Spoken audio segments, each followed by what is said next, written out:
uwimya agaciro icyo afite kiza kimwambura icyo afite. Nubona utangiye kwima agaciro icyo ufite bizakwambura icyo ufite. Yambuwe ubukuru kubera kwima agaciro icyo yari afite, abona kugatakaza gutanga icyo ngicyo cy'agaciro afite. Biroho biramworoheye. Kwima agaciro icyo ufite ngo ubone icyo udafite biza bikwambura icyo ufite. Gukiranuka no gukiranirwa birabana kuko byose bikorerwa mu rwihisho. Ndagisubiramo. Gukiranuka no gukiranirwa n'abaturanyi kuko byose bikorerwa hatagaragara. Abazi gukiranuka burya bajya bakiranuka hatagaragara. Abantu bazi gukiranuka bya nyabyo babikorera hatagaragara, n'abazi gukiranirwa neza babikorera hatagaragara. Ibyo wakoze hatagaragara biguhesha agaciro cyangwa bikakwima ahagaragara. Diferanse y'ibyo dukora. Ikidutera gukora ibitandukanye n'ibyo abandi bakora ni ukubera agakiza. Ikidutera kudakora ibyo abandi bakora ni ukubera agakiza. Turamutse tutagafite natwe twokora nk'ibyo abandi bakora, ariko impamvu ituma tudakora nk'ibyo abandi bakora ni ukubera ko. Impamvu nanone igitubuza kudakora ibyo abandi bakora ni ukubera ko. Iyo wakishijwe rero kubyitirirwa. Iyo witwa ko wakishijwe ugakora nk'ibyo abandi bakora nturakizwa. Agakiza ni bariyeri. Agakiza niko ka making a difference. Niko kajya katugira abatandukanye n'abandi, bagakora ibyo abandi badakora hanyuma kareka gukora ibyo abandi bakora. Ni ukubera impamvu z'agakiza. Kwizerwa, tuguhimbarije ubuntu bwinshi tugirira, tuguhimbarije urukundo rwinshi dukunda. Waradukunze, niyo mpamvu natwe tugukunda. Ushimwe kubw'uyu mwanya, izina ryawe rihabwa icubahiro. Mwuka wera w'Imana ubane natwe, mwuka dushoboze kumva no guhindukira kandi duhindukire wowe. Urakoze, mu izina rya Yesu dusenze, amen. Dushobora gukomera Imana amashyi twese. Imana ibaho umugisha. Murakoze, Imana ibaho umugisha. Ndashima Imana kubwo kugera aha.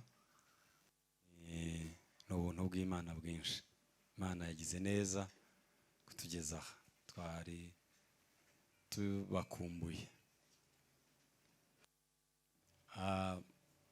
Bavuye kuvuga babisobanuye neza,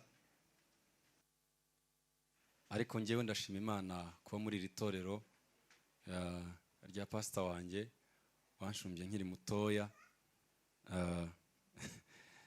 Ubushize twahoze twibukiranya ibintu yambwiye, nari ntarumva neza umuhamagara icyari cyo, ariko ndashima Imana kuba mpagaze mu itorero. Imana ibahe umugisha. Ndashima Imana kubw'abantu nabonye bageni. Imana ibahe umugisha. Ndashima Imana kubw'umukristo wacu Ruhosha bagize ibyago, pore cyane. Imana ibakomeze, n'abandi mwese ndabashuje mu izina rya Yesu. Tuganire ijambo ry'Imana. Turasoma mu gitabo cy'Abaroma ibice 6, umurongo wa 17 n'umurongo wa 22. Abaroma 6, 17, ibice 6, umurongo wa 17, umurongo wa 22.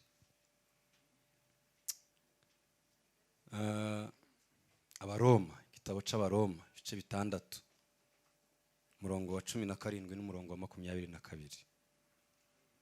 17, 18, 19, hanyuma tujye no kuri 22. Nakunze amagambo prof hauza twigisha kuko ni meza. Yagarutse ku kintu shaka kugarukaho gikomeye. Twavuga amen. Twavuga haleluya.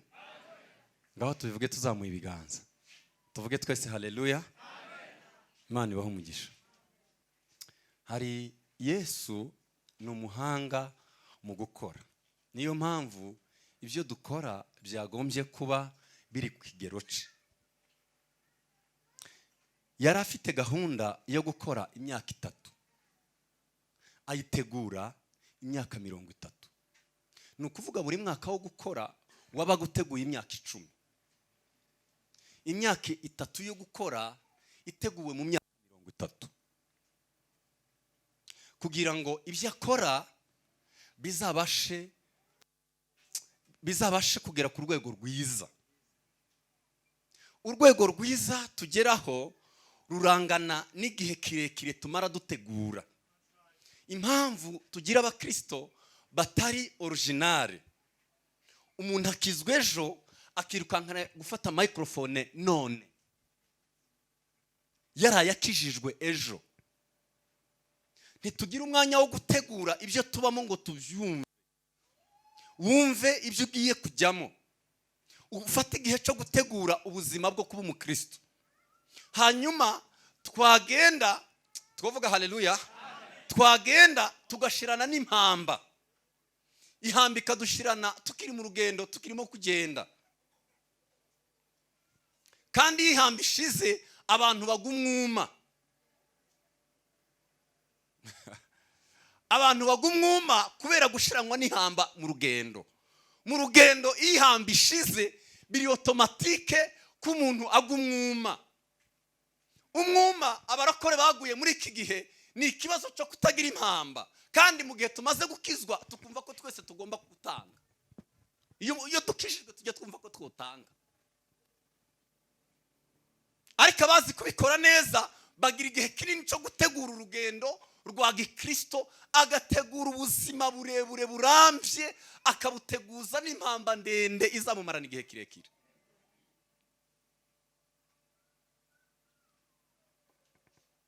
tukagira ikibazo gikomeye cyo gutekereza ko ubu turi mu matorero.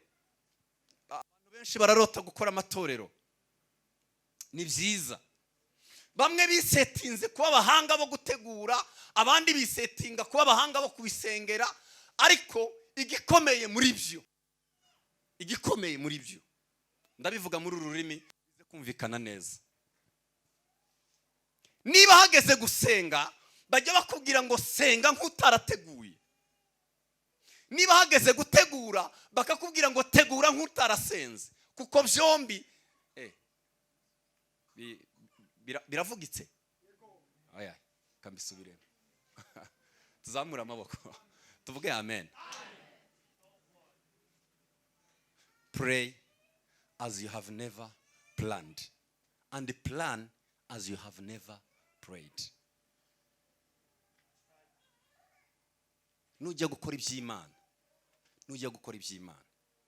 nujya gukora umushinga w'Imana, Imana ni Imana y'inyabwenge, ikunda kureba imbere kuruta twebwe. buriya tuba chip mu bitekerezo bikababaza Imana, turota bitoya tukababaza Imana, kuko Imana ni ngari, itekereza turote binini tubiplaninge. kandi nitujya kubiplaninga duse n'abatasenze. nuva guplaninga winjira amasengesho usenge nkaho wirengagije ko wigeze uplaninga ikintu. tuzamura amaboko tuvuge cyane amen. Mani muhumugisha. iyo byombi bizamutse niyo maboko azaterura icyo dushaka kugera. ntukabwire abantu ngo warasenze ni ukuboko kumwe, ntukabwire abantu ngo warateguye ni ukuboko kumwe, ariko ukuboko ko gusenga nuko gutegura nibyo biterura icyo tugomba kugera. tuvuge amen, tuvuge cyane haleluya. hanyuma mu byo dukora byose reka mbabwire iyi filozofi y'Imana. Imana ijya yikontorora iyo itaravuga. God control himself. Imana ijya ibasha kwiyumanganya no guceceka iyo itaravuga, hanyuma ikirekura iyo hari icyo yavuze kikayikontorora. tabisubiramo. iyo dusenga n'ibyo dukora byose mu buzima tubikora duhubukishije Imana, tuyibwiye icyo yavuze. guhubukisha Imana ikareka kwifata niyo tuyibwiye ngo waravuze yihuta cyane gukora icyo yavuze kugira ngo bitamenyekana ko ari imana y'inyakinyoma. Ikavuga ngo reka ubwo bavuze ngo naravuze nintabikora baravuga ko mbaye inyakinyoma. So ibyo dukora, waba urimo urasenga, waba urimo urakora ibyo ukora byose, jya ugerageza kubwira imana ngo waravuze, kugira ngo ibyo ngibyo bitume itakaza control. Kubera iki? Ise control ijya yikontorora iyo itaravuga, ariko iyo turimo turayibwira ngo waravuze, iyo tuyibwira ngo waravuze yihuta cyane. Twavuga amen. Twavuga tuzamuye ibiganza tuvuge cyane haleluya. Gusenga icy'Imana, niyo mpamvu gusenga icy'Imana yavuze nibyo byiza kuruta gusenga twebwe ibyo twibwira. Ni byiza cyane kuzajya dusenga tubwira Imana. Burya byaba byiza tukitwaza iki, tukaza tuyibwira ngo waravuze ngo, ariko si biturabigira kugira ngo tuyibwire ngo yaravuze. Ibi se turabigira kugira ngo tuzajya tuyibwira ngo waravuze. Ikibazo kitugira ibyo yavuze kugira ngo tuyibibwire. Ibyo yavuze ntabyo tugira, ariko abandi b'abahanga bajya bayibwira ngo waravuze Mana, dore waravuze. None ubwo wavuze iki, Imana ikihuta cyane ikavuga ngo ubwo navuze nintabikora ndaba mbaye inyakinyoma, ariko reka nihute kugira ngo mbikore. I lose my control. Ndetse kwikontorora kubera mbwiye ngo naravuze. Tuvuge amen. Tuvuge kandi haleluya. Ibi ni imana y'amahame. Ejo bundi abo twari kumwe nahoze mbabwira ngo turasenga ntitwumvirwe kubera kudakurikiza le principe de prière. Nimuguma muri njye amagambo yanjye akaguma muri mwe musabe icyo mushaka. Et dire mais c'est la roi. Birakomeye ariko niko bimeze. Nimuguma muri njye amagambo yanjye akaguma muri mwe, gusaba no guhabwa biri automatique. Tuvuge cyane haleluya. Twakire kandi haleluya.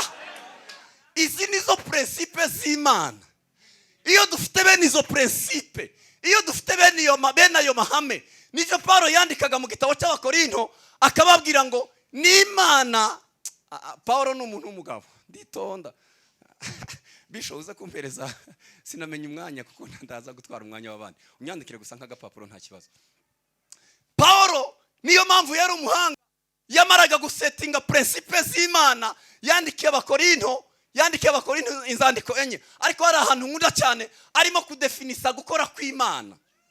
Paulo arimo kudefinisa gukora kw'Imana mu Abakorinto ba mbere, Abakorinto ba kabiri igice cya mbere umurongo wa 10. Igice cya mbere umurongo wa 10 mu gitabo Abakorinto ba kabiri. Ngo arangize adefinisa gukora kw'Imana. Uzi ko yadefinishije gukora kw'Imana dale truata. Iki cyanditswe ndagikunda. Aravuga ngo n'Imana yadukijije, ngo n'Imana irimo kudukiza, ngo n'Imana izadukiza. Dale passé, dale présent, dale futur. Niko havuga muri icyo cyanditswe. Ndagikunda cyane. Abakorinto ba kabiri igice cya mbere umurongo wa 10. Yamaraga gusetinga principe z'Imana, yayiringiraga nk'Imana itamukoze isoni muri situation yabamo, akayidefinisa mu bice bitatu, akayidefinisa mu bihe bitatu. Niko mu Kinyarwanda tubyita ni ibihe bitatu: imitagihe no mu gihe n'inzagihe, niba mbivuze neza. Yaturokoye, c'est dans le passé. Yaturokoye urupfu rukomeye, iracyaturokora, irimo iraturokora, nanone izakomeza kuturokora. Iyo urimo gukora kwiga Bibiliya ujya ureba ijambo ukareba tazi ryanditsemo. Iri jambo riri muri present, riri muri future, riri muki. Hano iyo ubireba usanga yarabyanditse muri tense eshatu, ibihe bitatu. Yadukijije, Imana irimo kudukiza, n'Imana izadukiza.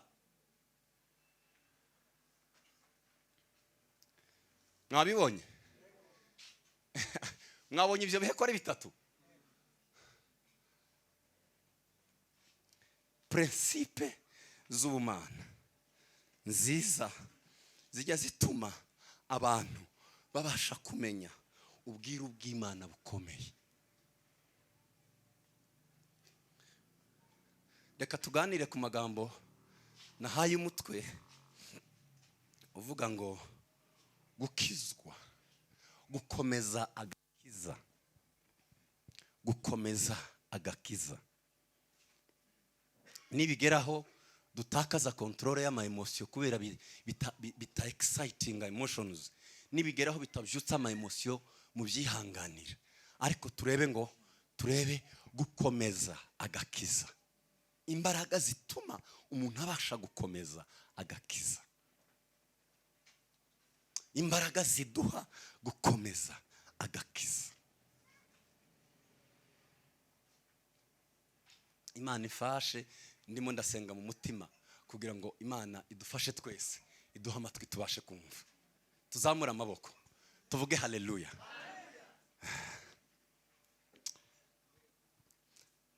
Nkunda gutanga definition, nkunda y'agakiza. Iyi definition ndayikunda, nejo nzayisubiramo. Gukizwa ndabikunda. Gukizwa ntabwo ari ukubatuka. Barakore bavandimwe, gukizwa si ukubatuka. Kindagikura bene data torero ry'Imana, gukizwa ntabwo ari ukuva mu bubata gusa. Gukizwa si ukubatuka. Gukizwa ni ukuva mu bubata ukajya mu bubata. Kamisubiremo. Gukizwa ni from slave to slave. I like this. Kiriya cyanditswe nababwiye cyo mu Baroma kiravuga ngo uko mwahaga imibiri yanyu ibiteye isoni kuba imbata zabyo, ngo muhindukize iyo mibiri muyijyane ihinduke ngo kuba imbata za Yesu Kristo. Nimwumve, wavuyemo umubiri wawe wari imbata, warubaswe na kamere. Umaze gukizwa, wa mubiri urawuhindukiza, uhinduka nanone kuba imbata. Yawundiki how birangana gute umuntu kuba imbata yo gukiranuka? Abanyarwanda tuzi kubivuga neza, tukavuga ngo uriya muntu yabaswe na kamere, ariko uzi gusa naho barimo baragutuka bakavuga ngo uriya muntu yabaswe no gukiranuka. Wicyamuhinduye imbata, icyamubase we yabaswe no gukiranuka, bingana gute? Voilà, gukizwa ni umuntu warubaswe ntabatuke gusa, agakora exchange, agahindura gusaba master, ariko agakomeza ari imbata. Iyo tutaragera kuri urwo rwego rwo kubatwa, mbabwira aya mahame y'imbata ndihuta, ariko niba turi kumwe tuvuge amen. Tuzamura ibiganza tuvuge cyane haleluya. Imana ibahumugisha. Iyo bavugaga ngo umuntu ni imbata, yabaga afite ibintu bya aya magambo ndayakunda, yabaga afite ibintu bimuranga. Imbata itandukanye n'umukozi, bajyaga bamufata bakamugura, bakishura amafaranga, bakavuga ngo iyi ni imbata, none nimureke tuyishure tuyigure. Imbata yaraguzwe. Niyo mpamvu Pawulo yavuze ngo twaguzwe, ntabwo tukiri abacu ngo twigenge, kuko twaraguzwe. Nous sommes rachetés. Twaraguzwe.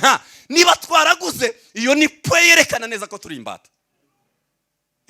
Icya kabiri, imbata ngo yagiraga ikimenyetso.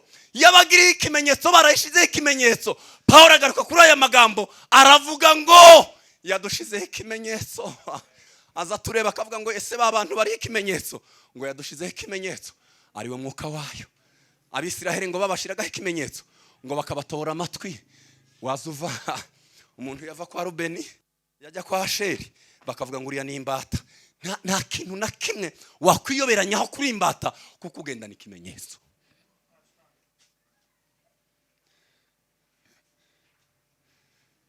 Imbata mu buzima, niba ndavuga icya gatatu, imbata yabagaho mu buzima bwiganyira ibya shebuja. Mu buzima bw'imbata ibayeho gusitekereza ngo eske kuva mu gitondo kugera nimugoroba hari ico nokora ngo databuja yishime. Niyo mitekerereze y'imbata ntijya yiganyira ibyayo, yiganyira ibyashebuja, kuko ni imbata. Ari muri business ya shebuja, ntajya akorera ibimushimisha, ajya akora ibishimisha sebuja. Ahora atekereza ngo my master, ese databuja ageze ahangaha yabona ko ari byo.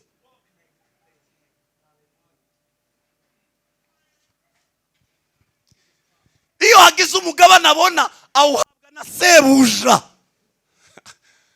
Iyo hagize umugabane yabona ni sebuja uzamugirira impuhwe kamuhereza umugabane. Imbata. Gukizwa nico, gukizwa ni ibyo. Cya kabiri, gukizwa ndababwira ibintu mwumve cyane torero, mwumve cyane, Imana ifashe mwumve igikomeye. Gukizwa ntabwo gukizwa ari ugutsinda urugamba. Iyo umuntu akijijwe ntabwo aba anesheje urugamba. Gukizwa ni ugushora urugamba. Iyo umuntu akijijwe c'est déclarer la guerre. Iyo dukijijwe muzi impamvu tujya dutsindwa ni ukuryama ntitumenye ko turi muri ambushi. Gukizwa ubusezeye abana, ubusezeye abaturanyi, ukababwiye ngo ngiye kuba muri ambushi y'ubuzima. Gukizwa ni ukura kujya utosinzira utekereje ko mayi yo niko gukizwa bimeze. Ntabwo gukiza ari ukunesha. Gukizwa ni ukujya muri umuntu akajya guhagarara muri ambushe hahandi witeguye ko isaha n'isaha bashobora kundasa. Ikibazo tugira abamama, ikibazo tugira abapapa, ikibazo tugira abahungu n'abakobwa nico gutekereza ko uwakijijwe yageze muri monde, yageze mu isi yo kwitagaza.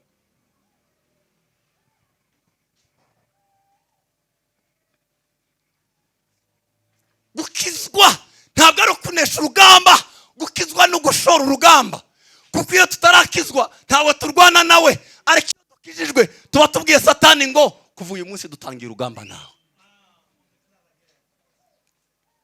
dutangiye urugamba nawe. Cya gatatu, gukizwa ntabwo ari ukubishobora. Gukizwa si ukubishobora, gukizwa ni ugushoborwa nabyo. Uwakijijwe ntawe urashobora gukizwa.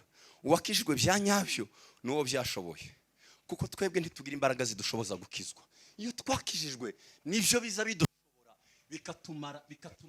bikatumara wa mujinya twagiraga, bikaduca amaboko. Gukizwa nivyo biza bidushobora. Tuzamura amaboko tuvuge cyane haleluya. Nivyo bidushobora. Ugasanga umugabo yari yamara gukizwa, ugasanga byamamaza imbaraga yarananiwe, yaroroshe. Nivyo biza bidushobora. Nubona uwashoboye gukizwa, impamvu nubona uwashoboye gukizwa azaba atarakizwa, kubera iyo tukibishoboye tubasha kubikontrola. Iyo tukibishoboye uwo bibwira ngo reka nkurambike ndaza kugutora mu kanya, ico gihe uracabishoboye. Naho iyo byagushoboye nivyo biza bigutegeka, ntuzobitegeka.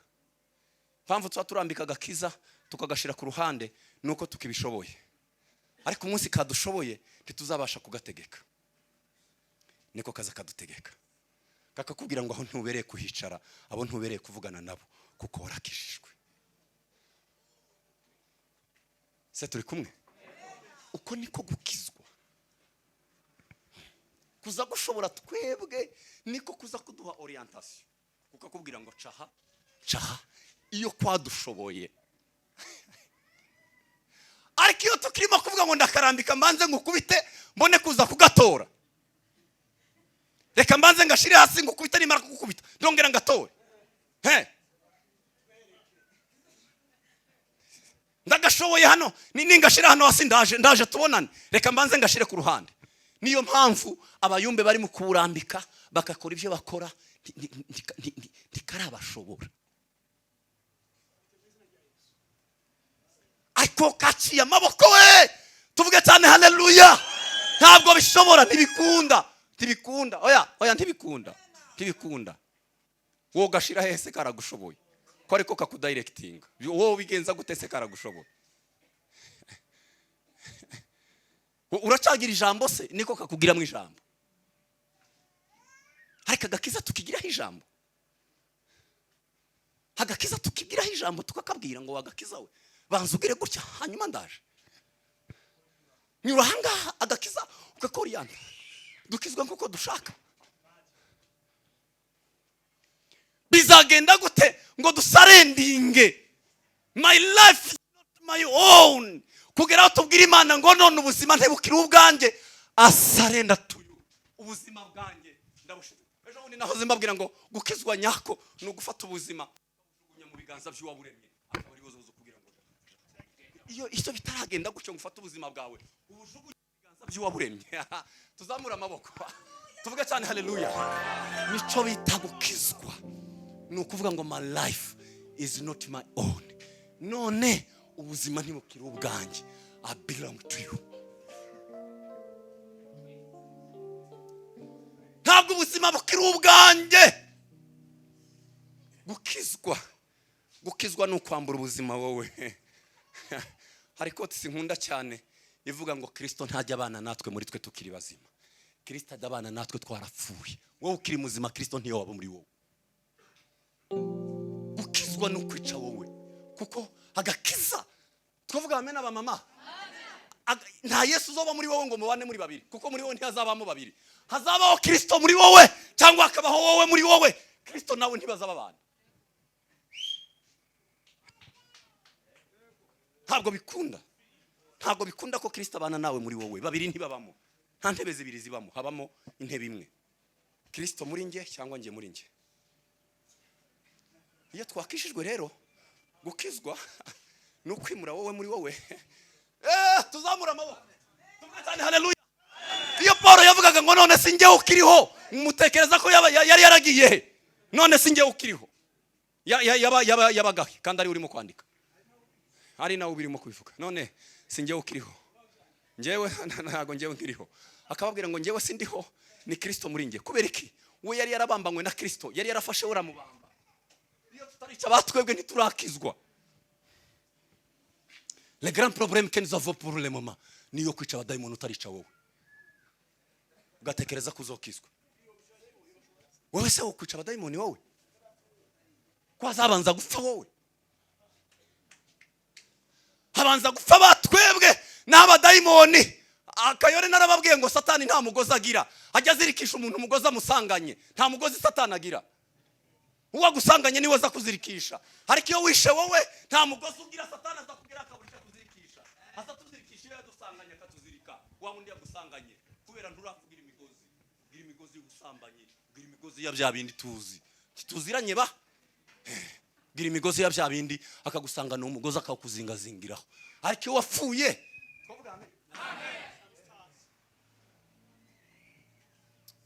iyo twapfuye nta kwica abadayimoni.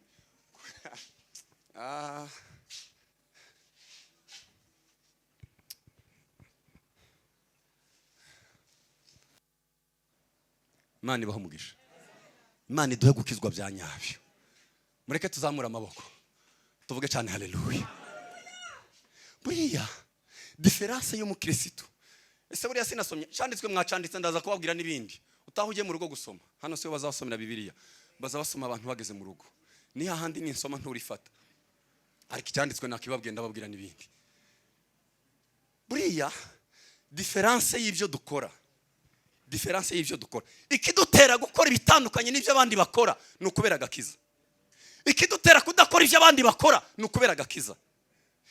Turamutse tutagafite natwe twokora nk'ibyo abandi bakora ariko impamvu ituma tudakora nk'ibyo abandi bakora ni ukubera ko impamvu nanone igitubuza kudakora ibyo abandi bakora ni ukubera ko iyo wakishijwe rero kubyitirirwa iyo witwa ko wakishijwe ugakora nk'ibyo abandi bakora nturakizwa. Agakiza ni bariyeri. Agakiza niko ka making a difference niko kajya katugira batandukanye n'abandi bagakora ibyo abandi badakora hanyuma kareka gukora ibyo abandi bakora. Ni ukubera impamvu z'agakiza. Kukagira iyo dufite agakiza mureke mbabwire ukuri tuvugane mbabwire ukuri imiryango kubaho neza kw'imiryango impamvu imiryango yacu ibayeho neza ni ukubera agakiza. Niba hari ikintu cyiza cyataha mu muryango wawe, niba hari ikintu cyiza kibereye umuryango wawe, ni agakiza. Impamvu tujya tubaho mu ngo zidafite mu ngo ni ukubera manke, ni ukubera agakiza gafunguye. Imiryango yacu, simbabwiye ngo Satani agiye gupfa. Satani ntabwo agiye gupfa, ariko kubuzwa amahoro ava hanze bitandukanye no kubura amahoro y'imbere.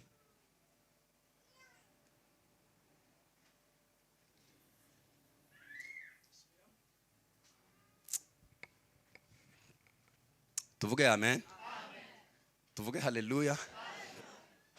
Nababwiye ngo amarangamutima ntazamuka. Impano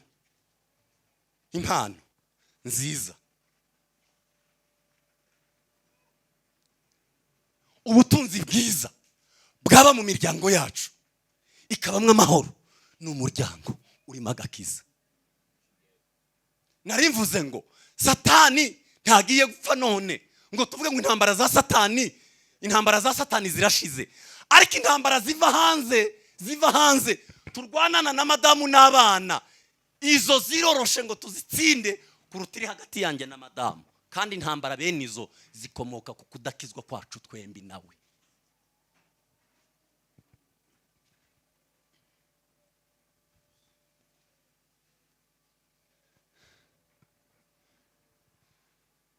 Umurage mwiza ugiye gupfa ukavuga ngo ngiye kuraga umwana wanjye, ntabwo ari plote, si ukumwubakira plote nziza. Oya, umurage nyawe wohereza abana bawe ugiye gupfa ni ukumusingiriza agakiza, ukamubwira ngo ngaho sha uzosigara umugabo. Iki nico kizakubwira umugabo, agakiza. Ibindi byose tworaga abana ni heritage. Yesu ntiyigeze asigira abigishwa be amazu yubatse, ntiyabasigiye ama building, ntiyabasigiye ama plot, yabasigiye legacy, yabasigiye umurage ubasha kubyara heritage. Umurage, legacy, ni ubutunzi umuntu abiba mu muntu bubasha kumubashisha kubaka ibigaragara.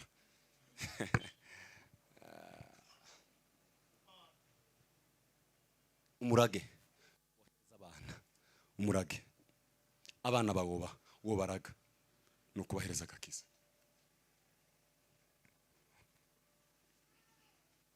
Umubikira amafaranga kuri konte ni byiza, hano niyenda muzamubona yo kurya, ariko ejo muzaba muri ahandi bakubwire ngo ni ngombwa gusevinga, ngo sevingira abana bazige. Yego muzaba sevingire, ariko niba hari gikomeye umwana yazajya yirahira papa we, si ukumusigira pilote 3 muri Kenya, nuko umwana yazajya arahira akavuga ngo igikomeye data yankoreye yampaye agakiza.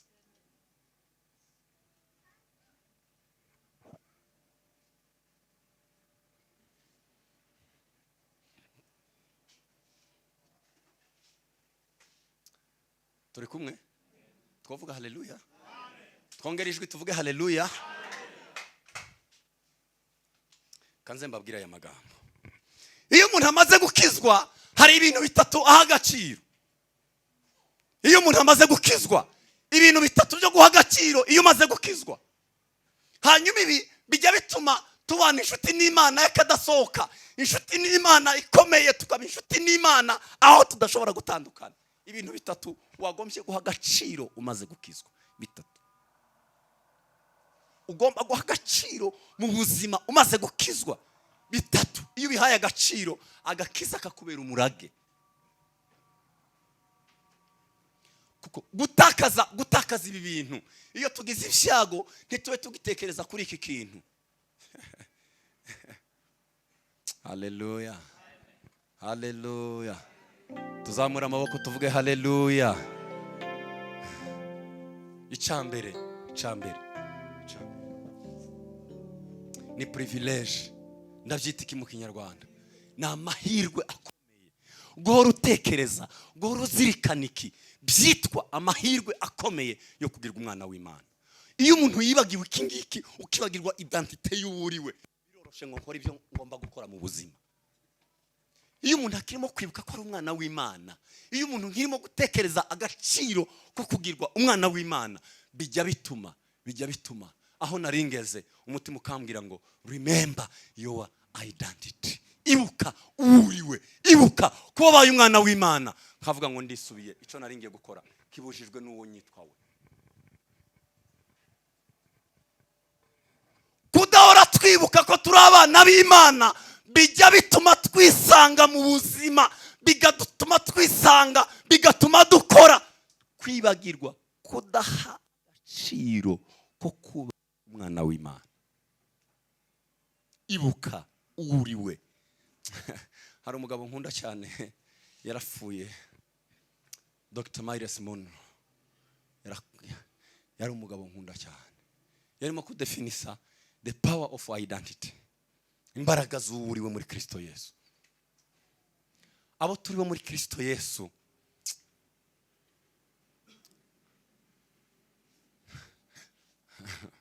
abo turibo muri Kristo Yesu baduha agaciro, bakatubera urukingo rwo kudatuma hari ibyo dukora. Kubera iki? Ndetse kubera kubikora kubera ndi umwana w'Imana. Nagizwe, ntabwo twagizwe. Bibiliya mu gitabo cy'Abaheburayo haravuga ngo ko abana bahuje amaraso n'ababyeyi, ngo niko natwe twahujwe nawe. Hari igihe abantu baza bagira ngo none nusome adopte. Uko abana bagira ADN y'ababyeyi, ngo niko natwe dufite amaraso y'ubumana. Ntabwo twabigizwe ngo tube umwana wabaye adopte. Adopte ni kimwe kinyamurenge. N'umwana nagize uwanje ntabyaye, ngafata nka kariya kana kavuga ngo uyu munsi mu byangombwa nimwandike ko ari umwana wanjye, bakagenda mu byangombwa bakandika ko ari umwana wanjye, ariko iyo bapimye mu maraso basanga adafite icitwa iki ADN, sinzi ko nacita nico nyine, nta maraso yanjye abafite. Ariko uwo nibyariye afite ADN yanjye. Ntabwo twabaye adopte, ntabwo twabaye abana biyandikishe ku byangombwa gusa tudafite amaraso ye.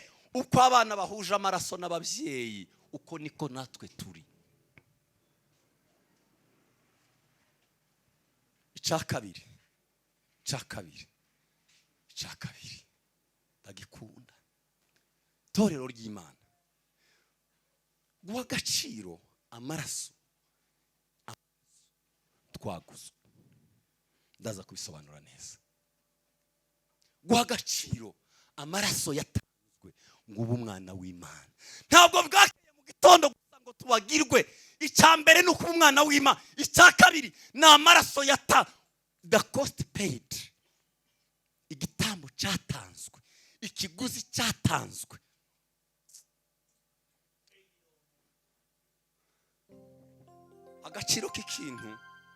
Agaciro k'ikintu ndabivuga mu magambo tuzi. Sente y'ibihumbi 3 irahenze, tuyihaye agaciro kubera amafaranga. Iyo tujya hariya mu mujyi tukayigura 500, uwo yihagararaho ntaco bitwaye. Agaciro k'ikintu kava ku kiguzi cyatanzwe. Nous sommes de valeur parce que turaba agaciro kubera ikiguzi cyatanzwe kuri twe. Kambisubiremo.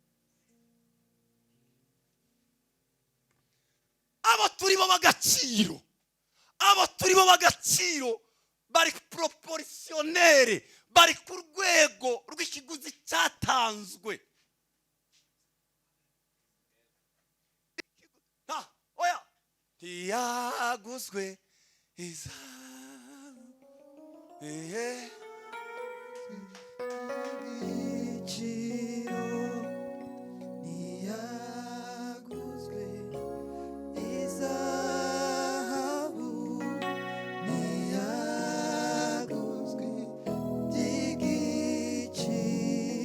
impamvu munyumve cyane tuvuge amen. Impamvu amaraso y'ihene n'ay'inka n'ay'intema atageza ducungura nuko atarafite ADN yacu. Hari hakenewe ufite our original ADN, hari hakenewe ufite amaraso yacu ya nyayo, ayo twahoranye tutarakora icyaha, ngo aza tugarurira ayo maraso.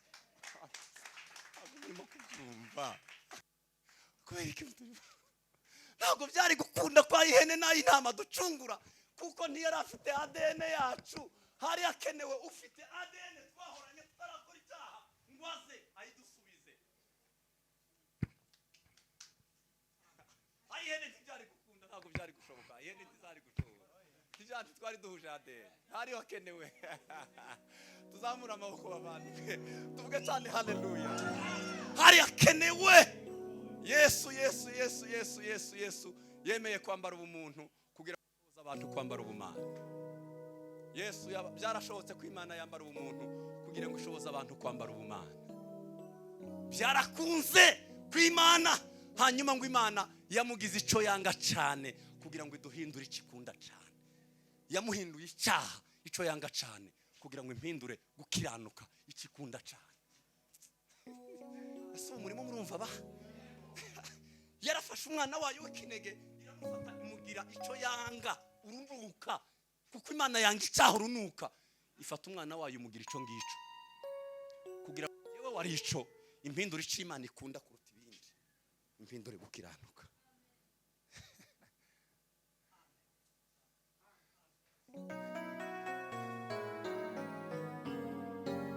Amaraso yatanzwe guha agaciro ikiguzi cyatanzwe. Utekereje Valeri ubushize Kayore nahoze mbabwira 6 Yesu Kristo yikishije bugufi. Evangeliste yaje kumbwira ngo we yabonye 7 mu gitabo cya Filipi. Yesu yaciye bugufi, aca bugufi 1 2 3 4 5 6 7 arimo aramanuka cyane aca bugufi kugira ngo nawe wanyu mutari mufite icyo mwotanga nawe agushikira kuzane akugire. Amaraso yatanzwe n'ay'agaciro byatumye duhinduka abagaciro. Tekereza guhabwa akagaciro warangiza uko kiyanga. Nuko udaha agaciro ikiguzi cy'amaraso cyatanzwe.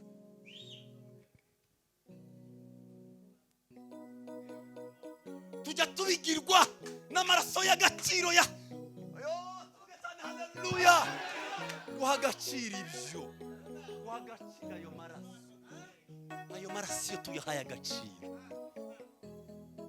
tujya tubivamo kubera nta gaciro duhaye amaraso ya Yesu Kristo.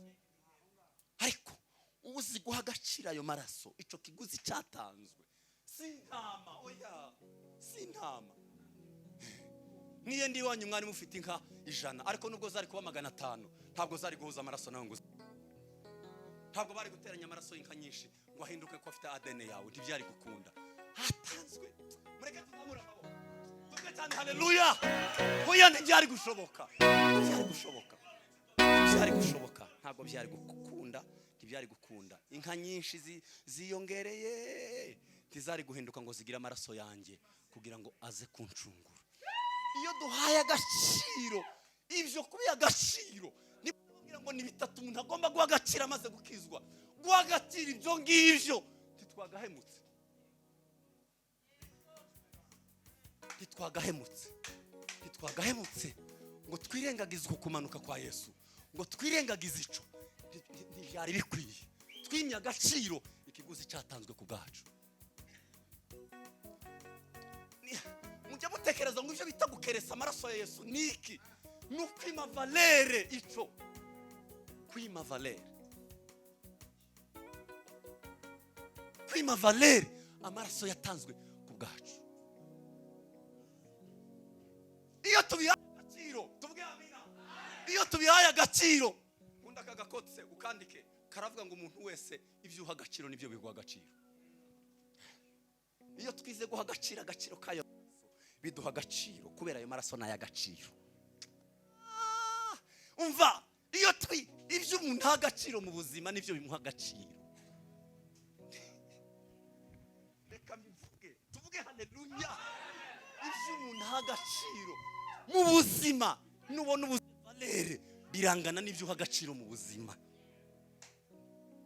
Ivyo uha agaciro nivyo biguha agaciro. Agaciro ugira kangana n'ivyo uha agaciro. Niba utagira agaciro muri societe biva ku gaciro ibyo wahaye agaciro. Abize guha agaciro iby'agaciro byabahaye agaciro.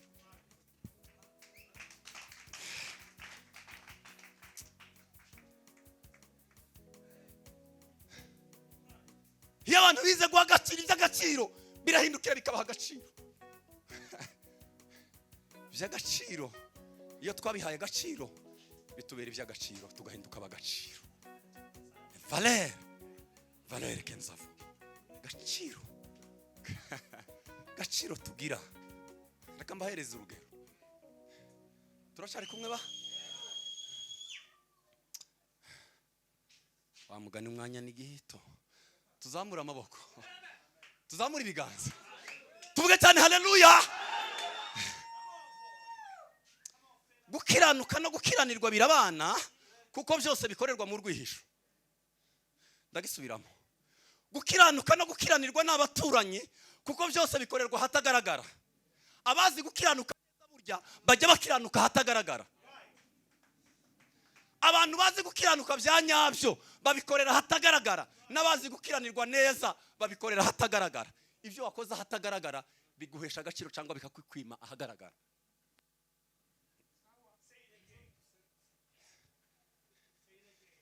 Njewe wo muri societe ukibaza ngo none ko nabikoze nta undeba, komani gutembuze valere.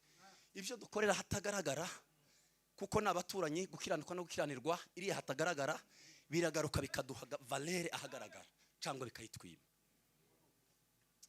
Yesu birimo kumvikana.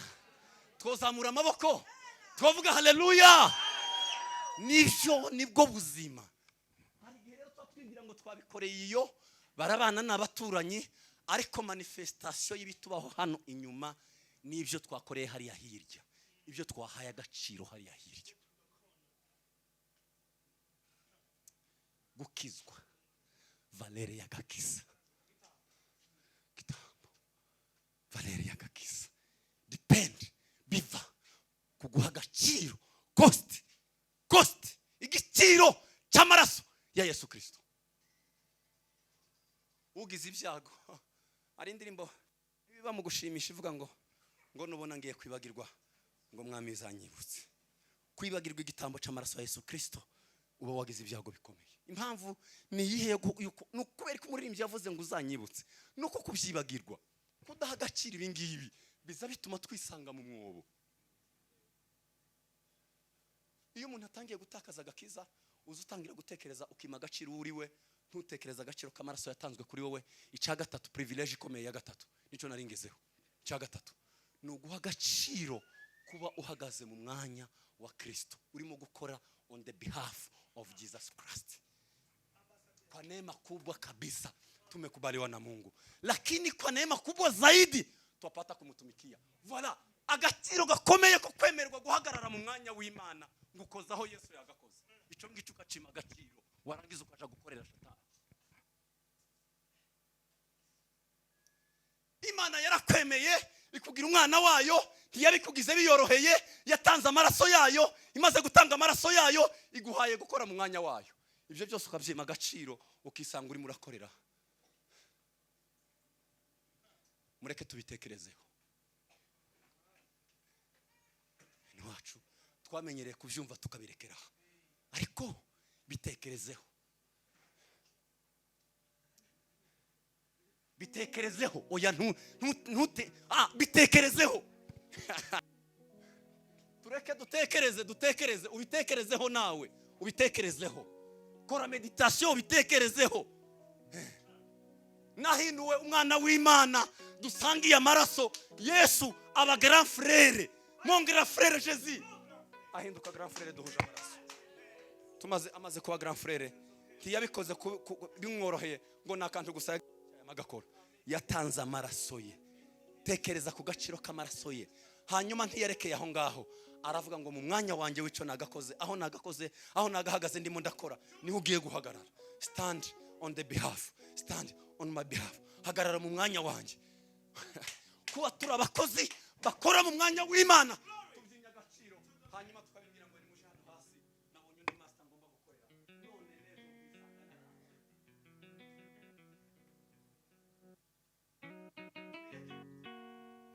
rero tureke kubivuga.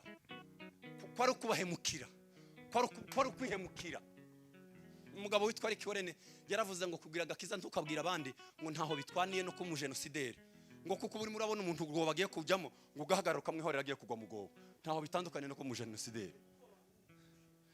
ni gute twomenya inzira y'agakiza y'icyozo dukiza bene wacu tukabona inzira y'dukiza hanyuma tugaceceka ngo niyo tutarakara nukureka ko turabona umwobo abantu bagiye kugwamo hanyuma tukifumbata mu maboko taho bitandukanye n'abashenje genocide kuko ko turabona abantu simama hagarara ku rwobo simama kwenye shimo. Hari indirimbo twageze turimba kera sinzi uko twageze tuvuga ngo ni nani aliye tayari ngo asimame ngo kandi urashima. Ninde witeguye ngo azahagarare ku rwobo? Abantu barimo baramanuka mu rwobo, duhagarare tureke urwobo rwo kurimbuka abantu ko barajyayo. Duhagarare amaboko za microphone tukiri hano tureke tubireke. Bene wacu barimo baragenda kubivuga gashuku bahemukira ahubwo turimo turasova ubuzima bwacu. Kota nubona umuntu ntani barabivuga nimubona n'ibintu wanyu batazabivuga nukuri ko Imana barimo barabahemukira. Mubakundishwe nuko batazabivuga ko barabahemukira kuko kubereka umwobo nico cyiza cyane. Bakweretse umwobo nico cyiza cyane kuruta uko bobure. Abantu tureke umuntu azazagwa mu mwobo kandi uri murawubona hanyuma nkubwire ngo ndagukunda nubwo ugiye kugwa mu mwobo. I love you. You know, I love you. Kandi dore ngo uyu mwobo ugiye kugwa. Tubireke nkubwire ngo ndagukunda cyane mushiki wanjye ngo uyu mwobo ugwemo. Tubireke.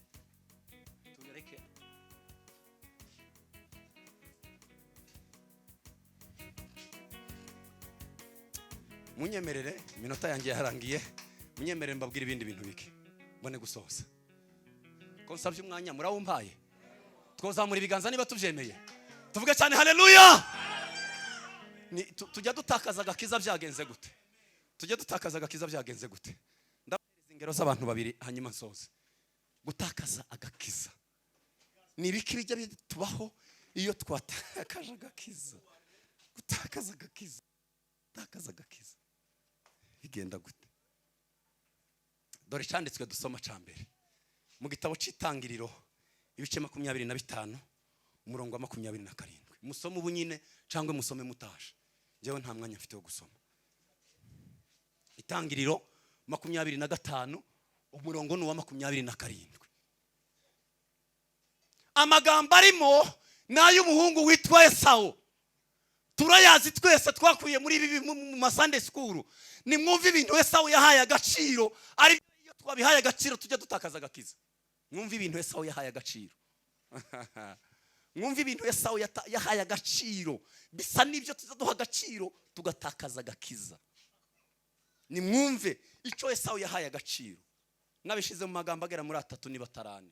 Mwumva ibyo yahaye agaciro nibyo tujya duha agaciro. Iyo tubihaye agaciro we lose, dutakaza. Kandi icyo Esau yari afite kirasa n'icyo dufite uyu munsi cyitwa agakiza. Ni nkaco n'icyo Esau yari afite, ariko nikihaye agaciro byatumye yamburwa icyo yari afite.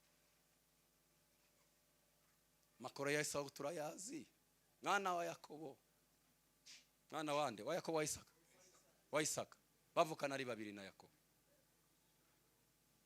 Mwana wari imfura, mwana wakundwaga na se, yego. Mwana wagombaga kubona umurage wa se, yego. Mwana wari imfura, sawa. Mwana wagombaga kuragwa kuko niwe wa imfura, yego. Niko turi imfura kwa data, turi imfura niko birivuga ngo abera bo mwisi nizo mfura. Siko birivuga abera bo mwisi nizo mfura. Imana yishimira, yego turi imfura, ariko biragatsindwa umunsi twatakaje ubufura. Niki Esau yahaye agaciro byatumye atakaza ubufura. Icambere harya pasiteri ntabwo yari yababwiye ko hano bazabandika abakayore bo barabizi. Ninsubira kugaruka hano muri Hope mukamenya ko muzaza mufite aho mwandika. Abahungu bose babasari abantu batoya nkuko uri cyo mutamwandika wa timugasubire. Chambere kijya kitwambura ibyo bintu by'agaciro no guhereza agaciro iby'igihe gito. Ndananiwe ndahwereye inzara iranyishe, ndapfuye Yakobo we, ndapfuye Yakobo. Wo kwemera ukampereza icyo cyiteka kaguhereza icyo kanya gatoya. jewe inzara ndayikumara, inzara y'akanya gato ndamanye kumara ubu nyine ibishimbo birahiye. Tujya dutakaza agakiza iyo twize guha agaciro iby'akanya gato. Dore iby'agakiza ntituza tubitakaza ngo ni ibintu bidutwara umwanya munini. Akanya gato kagatakaza.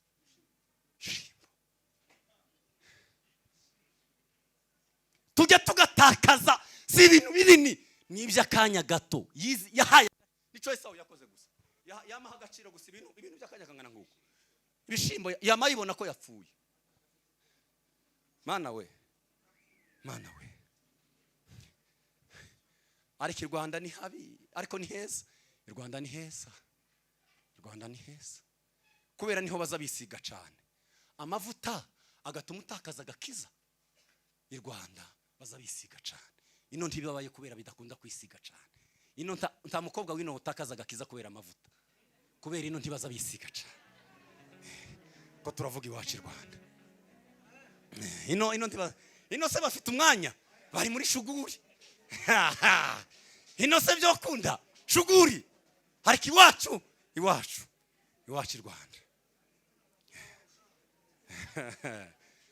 Ntabwo ikintu kijya gituma dutakaza agakiza ari ikintu kinini. Yahaye agaciro iby'akanya gato. Icyambere cyatumye atakaza agakiza, yahaye agaciro iby'akanya gato. Icyakabiri kanihute, icyakabiri no kwemera ingurane. Mwanya wanjye washize. Yemeye kwakira ingurane. Tu me donnes, je te donne. Umpereze nanjye ndaguha. Dona. Tu me donnes, je te donne. Ngurane zamaze ibintu. Ndaguha nawe uramba. Niko byagenze. Ariko aya magambo noneho ni nkuba. Pastor. Ingurane niko yakoze. Ndaguhereza ibishimbo nawe umpereza ubukure. Ingurane zakoze igitangaza. Ingurane nico cya kabiri kiza gituma dutakaza ibi. Ni igihe twemeye ingurane. Urugero rubi rwo gutakaza agakiza, kwemera ingurane. Kanya gato. Ngurane. Wowe urampiki. Ngurane. Harya sindimo kuvuga ibiri muri Bibiliya. Ndimo ndavuga amagambo ya Esau. Ngurane. Ibishimbo. Wowe urampiki. Woshobora kumvuga bukuru bwawe.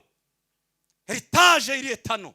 Heritage yiteka yo kuba mukuru, yari kuzaba mukuru. Iyo umuntu ari mukuru ni mukuru nyine. Ni mukuru nta kindi. Nta munsi bizohinduka. Yari kuba mukuru byiteka akaguma kaba mukuru akaguma kaba mukuru. Ngurane. Akira imfura akira.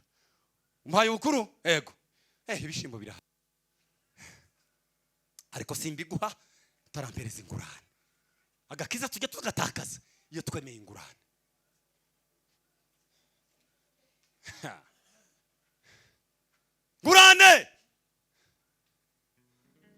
Ngurane zamaze ibintu. Kubera iki dutakaza, kubera iki dutanga cy'agaciro tukemera ingurane ibihe by'ikanya gato. Cyagatatu. Yimya agaciro icyo yari afite. Mureke mbabwira aka gakotsi kamwe. Pastor umwanya wanjye washize hangane ni gatoya gusa. Iyo nubona mu buzima wimya agaciro icyo ufite, uhaye agaciro icyo udafite, kwambura icyo ufite. Kambisubiremo. Uwimya agaciro icyo afite kiza kimwambura icyo afite. Nubona utangiye kwima agaciro icyo ufite, bizakwambura icyo ufite.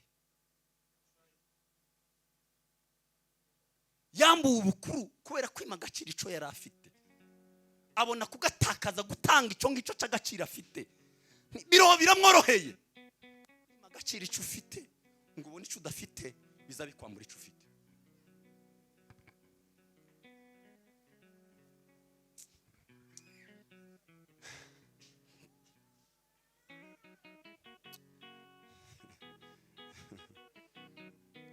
cyanyuma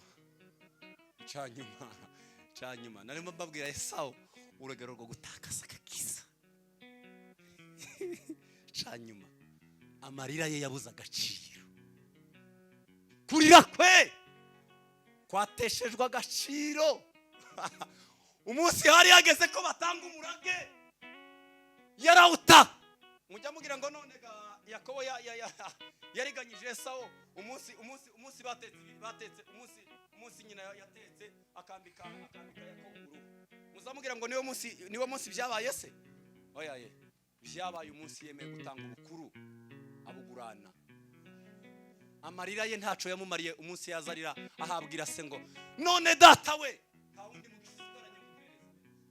Tawo amarira ye nta gaciro yigeza.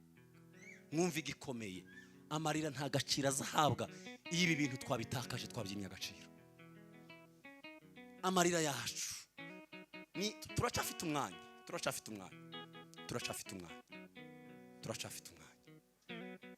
Ubu biracashoboka, ariko hari umunsi dukomeje muri ubu buzima. Ubu birashoboka kwihana tukongera tukaba abana b'Imana, ariko hari umunsi amarira twazarira amarira akabura agaciro imbere y'Imana. Impamvu z'ibi ngibi ni ukugira ngo uhindukire bigishoboka. Reka mbahereze urundi rugero rumwe hanyuma ze gusohoza. Mu gitabo cy'Abami ba mbere ibice 21.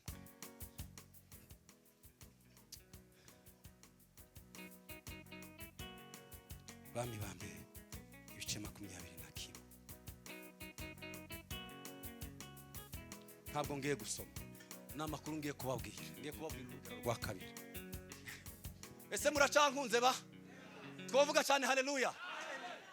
Mwemere soza aka kantu mbabwire noneho principe, amahame dukurikiza kugira ngo tugumane agakiza. Mbabwiye kugatakaza, ntabwiye ko bakagumana, naba mpemutse. Ariko reka mbabwire ni ryari tukagumana.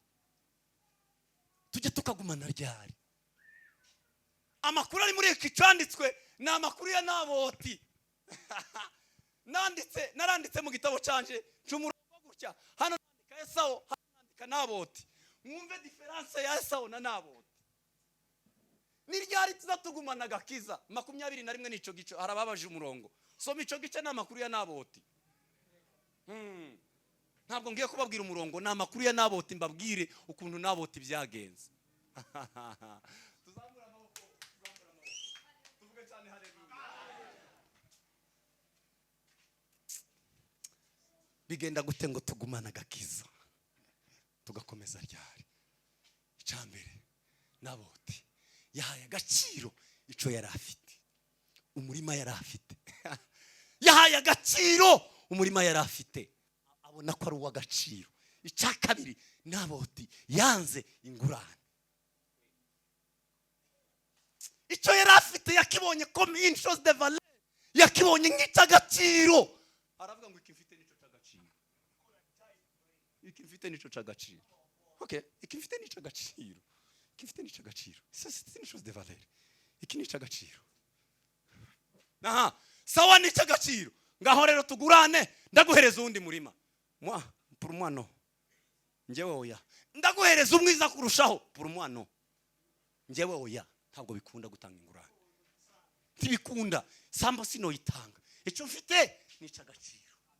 Umunsi tutaramenya ko icyo dufite ari cy'agaciro, kucamburwa biroroshe. Banza wumve ko icyo ufite ari cy'agaciro. Icya kabiri, ntukemere ingurane. Icya kabiri, Naboti yaravuze ngo ingurane oya. Ntangurane. Sinakwemera ingurane. Icya gatatu. Cyo Naboti yakoze. Icya gatatu, amarira yarahorewe. Imwumve. Amarira ya Esawu yabuze agaciro, ariko amarira ya Naboti yarahorewe. Niko bimeze? Amarira ya Naboti yarahorewe. Aha amaraso ya Naboti yaviriye. Umwami we, nawe dore ni amaraso yawe azavira. Amarira ye yarahorewe. Ni wikomeza nubwo sinji yarayisi ko bavuye kubivuga. Biragoye no gushinyiriza, ariko iyo wabishinyiriza amarira yawe Imana izayahorera. shinga iryinyo kurindi, ariko umenye ngo hari umunsi amarira yanjye mariza yawe. Ntabwo byoroshe, birakomeye, ubuzima ni bubi, ariko sintanga ingorane, ubuzima bwanjye buzahorera. Shinga iryinyo kurindi wikomeze, umenye ko hari umunsi cyanyuma. Naboti reka mbabwira aka kantu. Iyo wahaye agaciro icyo ufite, kiza kikuremera icyo udafite. My goodness. Iyo wahaye agaciro icyo ufite, nico kiza kikubyarira icyo udafite. Maze kubabwira ngo iyo wimye agaciro icyo ufite, ugaha agaciro icyo udafite, bikwambura icyo ufite. Ariko abakozi b'Imana twige guha agaciro ibyo dufite, nibyo bizadusingiriza ibyo tudafite. Ushobora kuba warasubiye inyuma, cyangwa ushobora kuba hari ikindi kibazo wumva ugomba guhembuka. Haguruka dusengane Imana. Nashoje. Haguruka dusenge, tubwire Imana ngo naringezeho agakiza kanjye gatakaye, naringezeho. Oya, tureke iwacu hano kuvuga ngo abatarakizwa twese twarakijijwe. Ariko hari ukuntu umutima urimo urakubwira muri izi principe. Haguruka dusenge Imana. Ntabwo twinginga n'inyungu zawe, niba wumva twasengana, reka dusenge dutanga umwanya. Dusenge tubwire Imana ngo dukomereze akagakiza. Iki twahawe cy'agaciro niyo wagikomeza. Imbaraga zituma tutava kuri aya mahame ni wowe Mana. Reka dusenge Imana ya Isiraheli, Imana yo kwizerwa, nyiri ibihe byose wowe ujye ubidihindurira. Turasenze muri uyu mugoroba, agakiza twasigiwe ni pasiporo y'ijuru. Mwami Yesu nyiri ibihe, ngwino Mwami Yesu, ngwino ukomeze iyi mitima ibyari bimaze gutakara, ubitugarurire. Turacari mu gihe cy'imbabazi. Mwana w'Imana Yesu, mwana w'Imana Yesu, mwana w'Imana Yesu, mwana w'Imana Yesu, mwana w'Imana Yesu, ndingingiriye imitima. Mwami Yesu, tanga imbaraga zikomeza, tanga imbaraga, tanga imbaraga, tanga imbaraga, tanga imbaraga, tanga imbaraga, tanga imbaraga, tanga imbaraga, tanga imbaraga. Yesu mwana w'Imana, Yesu mwana w'Imana, ni wowe twizera. Mu izina rya Yesu dusenze, amen. Komera Imana amashyi.